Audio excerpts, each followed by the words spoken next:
Dəyərli müəllimələr, bu günlər sizlər üçün 5-ci sinif texnologiya dərsliyinin 17-ci mövzunun izahını verəcəm. 17-ci mövzu nazik təbəqə metal və məftilin təmizlənməsi və əyilməsi mövzusudur.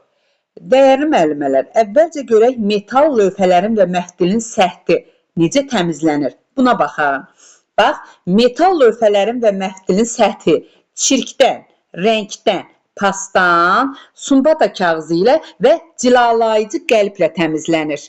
Dəyərli müəllimələr, əgər metal lövhə və məftili biz əvvəlcədən məngənədə bərkedirik, sonra onların iti kənarlarını xırda kərtikli yeyə ilə təmizləyirik.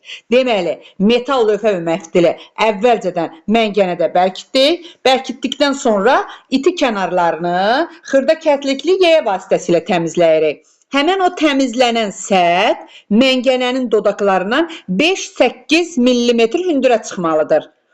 Deməli, pəstahı da, yəni müxtəlif alətlərlə və yaxud da xüsusi tərtibatların köməyi ilə əyə bilərik.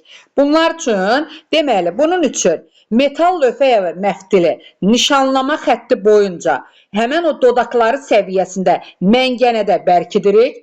Bərkitdikdən sonra taxta tirciyə çəkiclə zərbələr vuraraq əyirik. Yəni, düz bucaqlıdır, üç bucaqlıdır, dairədir və digər formalı məmulatları deməli, müvafiq formalı sağanaqlarda əymək olar. Hansı sağanaqlarda deyilsə ki, düz bucaqlı, üç bucaqlı, dairə və digər formalı məmulatları hansı sağanaqlarda əymək olar? Deməli, müvafiq formalı sağanaqlarda əymək olar.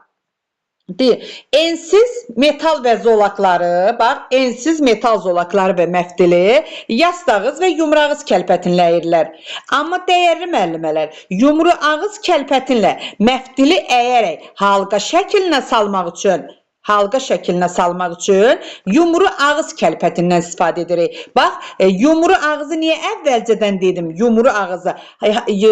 Deməli, kəlpətin də yumrudur, halqa da yumrudur. Deməli, yumru ağız kəlpətinlə məftili əyərək halqa şəklinə salmaq olur.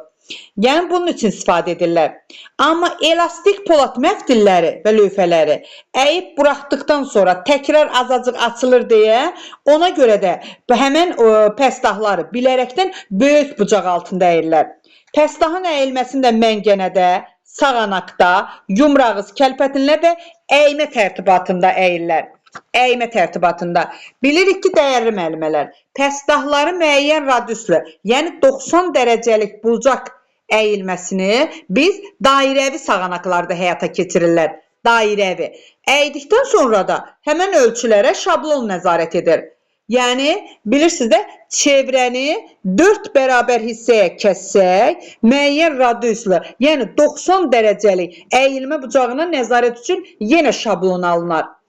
Həncamadır. Cəftə kimi detalları da xüsusi əymə tərtibatlarında daha tez və dəqiq əymək olur. Deməli, dəyərli müəllimələr, bu da bizim 5-ci sinif texnologiya dərsindən 17-ci mövzunun sadə, aydın dildə izahı.